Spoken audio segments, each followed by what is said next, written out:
Eu já rodei mais de 70 mil quilômetros com esse carro e hoje eu vou mostrar para vocês quanto dinheiro exatamente saiu do meu bolso. E vou comparar com quanto eu gastei para ter um HR-V se eu fosse rodar essa mesma quilometragem. E eu te garanto que o resultado vai te surpreender, que o carro elétrico nem sempre economiza tanto quanto vocês imaginam.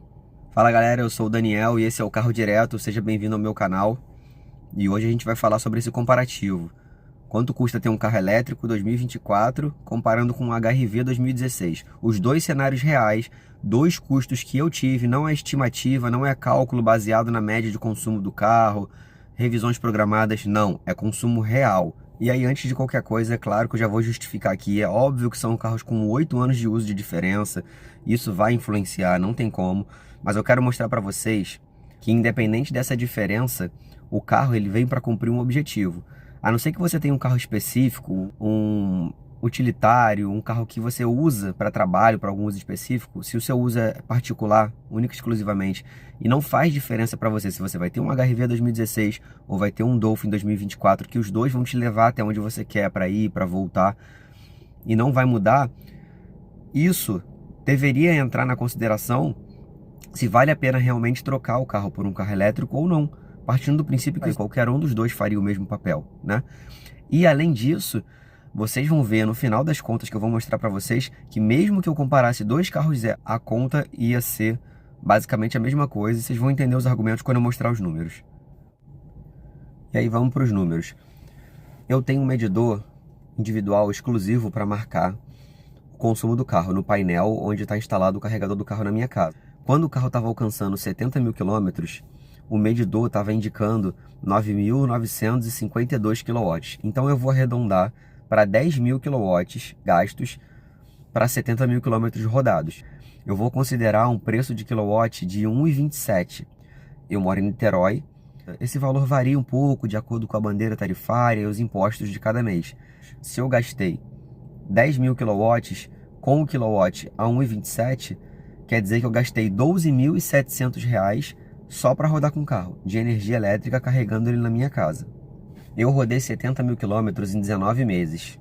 Pegando o valor do meu seguro, dividindo por mês e multiplicando por 19 meses, eu chego num valor de R$ 8.170. E esses 19 meses aconteceram entre agosto de 2024 e fevereiro de 2026. Então, na prática, eu paguei 3 IPVAs. Mas como o valor do IPVA dele é barato, eu vou até considerar o valor dos três. Em 2024 eu paguei R$ 328 de IPVA, porque eu só comprei o carro em agosto, então eu paguei o proporcional. Em 2025 eu paguei R$ 600 de IPVA e em 2026 eu paguei R$ 550 de IPVA, totalizando R$ 1.478 em IPVA. E aí, além desses gastos, eu já troquei os pneus uma vez, os 4 pneus, já fiz rodízio, alinhamento algumas vezes, já paguei as outras taxas do Detran, que precisa para emitir o documento, já troquei o limpador de para-brisa uma vez e já consertei furo de pneu por causa de prego ou coisa do tipo na estrada. Somando todos esses custos extras, eu gastei R$ 2.674 com o carro. E aí, somando todos esses custos, eu chego num total de R$ 25.022. Isso que eu gastei para rodar 70 mil quilômetros no Dolphin. Se eu dividir esse total pelos 70 mil quilômetros, eu vou ter um custo por quilômetro de 36 centavos. E aí, com o HR-V, eu não rodei 70 mil quilômetros. E como eu tenho tudo planilhado, então eu tenho os valores de quando ele chegou em 35 mil quilômetros, quanto ele tinha gasto. Eu vou pegar o valor de 35 e vou multiplicar por 2 no final, que vai dar igual ao do Dolphin. E por acaso, ou não, né, como a minha média de quilometragem era a mesma, eu rodei os 35 mil quilômetros no HR-V em 10 meses. Como eu rodei 19 meses no Dolphin para chegar aos 70, a proporção vai ser basicamente a mesma quando a gente considera IPVA e outras taxas. Para rodar 35 mil quilômetros, eu gastei R$ 15.500 aproximadamente de GNV. No HR-V, o custo mensal de seguro era R$ 310. Então, para rodar 10 meses, eu gastei R$ 3.100 em seguro. E de IPVA, eu paguei apenas um IPVA, que era o valor de R$ 1.137. E no HR-V eu tive de custos extras: um jogo de pneus, alinhamento, rodízio, balanceamento, troca de óleo do motor, troca de óleo da caixa de marcha, porque ele era automático, um jogo de vela, que foi preciso, troquei 2 bobinas, um jogo de pastilha de freio, o limpador de para-brisas E as manutenções preventivas do sistema de GNV também. Que, além disso, teve as taxas do Detran, como eu falei do Dolphin, e também teve as taxas de vistoria do GNV, né? E aí, somando esses custos extras do HRV, eu chego no valor de R$ 8.266. Aqui ele faz uma grande diferença para o Dolphin, mas tem dois motivos, né? Primeiro, que acaba que dá mais manutenção mesmo no carro a combustão, isso é inegável, não tem o que fazer. Foi mais ou menos 3 vezes mais caro do que o Dolphin. E segundo, que quando eu comprei o Dolphin, eu tive uma promoção, em que eu não pago as revisões até 100 mil quilômetros, revisões programadas da concessionária. Outros gastos que eu já citei, eu pago. Mas se eu fosse colocar só essas revisões da concessionária, já ia dar aproximadamente mais uns 3 mil reais para rodar esses 80 mil quilômetros. E novamente, somando todos os custos do HRV, eu chego no valor de R$ 28.003. Ou seja, se eu pegar esse valor que eu falei que é para 35 mil quilômetros e multiplicar ele por 2, ele vai me dar o valor de R$ 56 mil. 56 mil para rodar os mesmos 70 mil quilômetros do Dolphin. Eu vou ter um custo por quilômetro de 80 centavos contra 36 centavos do BYD Dolphin.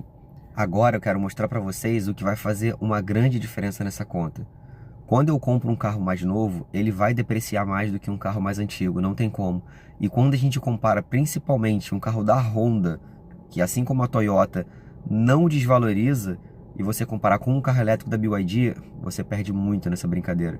O Dolphin eu comprei em 2024, como eu falei para vocês, eu peguei uma promoção, já estava sendo vendido o modelo 2025, que seria a tabela de 150 mil, mas como eu peguei o modelo 2024, um dos últimos, eles estavam fazendo um desconto de 15 mil. Então, na verdade, esse carro foi 135 mil reais. Hoje, a tabela FIP do meu carro está em torno de 117 mil reais. 135 para 117, esse carro depreciou cerca de 18 mil reais. Isso eu estou considerando o valor da tabela FIP. Já o HRV, ele literalmente não desvalorizou na tabela FIP. Vocês podem entrar no site que vocês vão ver que o HRV 2016... em 2024 custava 82 mil na tabela FIP e hoje, em 2026, continua custando os mesmos 82 mil na tabela FIP. Ou seja, na prática ele não desvalorizou. E aí, a diferença que tinha dado do Dolphin para o HRV, nos custos que eu comparei para vocês, foi de 56 mil reais para o HRV contra 25 mil reais do Dolphin. Então eu estou gastando 31 mil reais a mais para ter um carro a combustão. Só de depreciação eu já perdi 18 mil reais. Isso eu estou falando para vocês comparando uma promoção que eu peguei no carro. Se eu tivesse comprado o carro normal no preço de tabela, para hoje a FIP do modelo 2025 está em 121 mil reais. Ou seja, seriam 29 mil reais de depreciação e não 18 como eu peguei.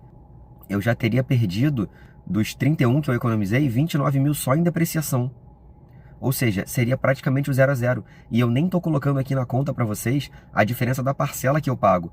Porque o HRV era financiado e o Dolphin também é financiado. Eu nem vou entrar nesse mérito, porque como os dois eram financiados e obviamente para o Dolphin eu financiei um valor bem maior do que o HRV, eu pago uma parcela maior no Dolphin, ou seja, eu pago mais juros para o Dolphin do que para o HRV. Então, na prática, eu não estou saindo no lucro no Dolphin, eu estou saindo no 0 a 0, literalmente. É claro, novamente, que eu troquei um carro 2016 por um carro 2024, eu ganhei em tecnologia, eu ganhei em várias coisas, mas eu também perdi em outras. Por exemplo, o Dolphin não faz viagem como o HRV fazia, o Dolphin não tem o espaço interno que o HRV tinha. Então, assim, para eu comparar categoria, para eu comparar o objetivo de cada carro, eu vou entrar em outra seara. O que eu quero mostrar para vocês com esse vídeo é que nem sempre você vai estar economizando mundos de dinheiro como você está considerando, né? Eu coloquei energia solar na minha casa, mas eu pago energia solar parcelada. Então, a energia solar, a economia que eu tive com ela, ainda não se pagou completamente. Por isso que eu não considerei ela nessa conta aqui também.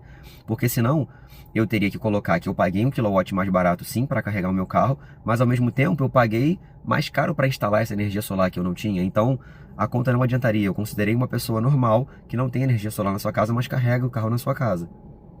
E aí, galera, com tudo isso eu concluo com vocês aqui. O carro elétrico, sim, é mais barato para você manter ele. Só que você tem que considerar outras condições. Você não pode considerar só o custo por quilômetro, como eu acabei de mostrar para vocês. Você tem que considerar a depreciação. Você tem que considerar com que carro você está comparando o uso do carro elétrico. Se é um carro novo igual o dele, pelo mesmo valor. Se é um carro usado, qual é a sua realidade. Eu não sou o dono da verdade, como eu já falei em outros vídeos e volto a dizer, mas eu tenho que reiterar para vocês. É importante analisar o perfil de cada um, o uso de cada um, quanto você roda, de que carro você está saindo, para que carro você está indo, se você está assumindo financiamento, quanto você vai pagar de juros, quanto é o quilowatt da sua cidade, se você vai carregar em casa ou na rua. Muitos já me criticaram falando que vale a pena carregar na rua. Eu não falei em momento nenhum que não vale a pena carregar na rua. Financeiramente vale a pena, mas eu não fico preso a um carregador. Para mim é inviável a cada 2, 3 dias eu ter que sair da minha rotina e ficar 40 minutos, 1 hora parado carregando o carro fora de casa e pagando um quilowatt mais caro do que eu considerei na conta para vocês, que diminuiria ainda mais esse meu lucro. Então, gente, depende da janela de quando você está comprando o carro, quando você está vendendo, quanto depreciou esse carro. Tudo isso vai influenciar nessa conta. Não existe uma conta de padaria feita para todo mundo. Você precisa analisar cada um, cada perfil, cada utilização. Então, galera, essa é a minha opinião. Esse foi o vídeo. Se vocês acham mais uma vez que eu tô falando maluquice, coloca nos comentários aqui. Se você assistiu até aqui, muito obrigado. Dá aquele like, se inscreve no canal para dar aquela força. E fale pra mim se vocês concordam ou se vocês acham que eu tô falando besteira. Valeu, galera. Tamo junto.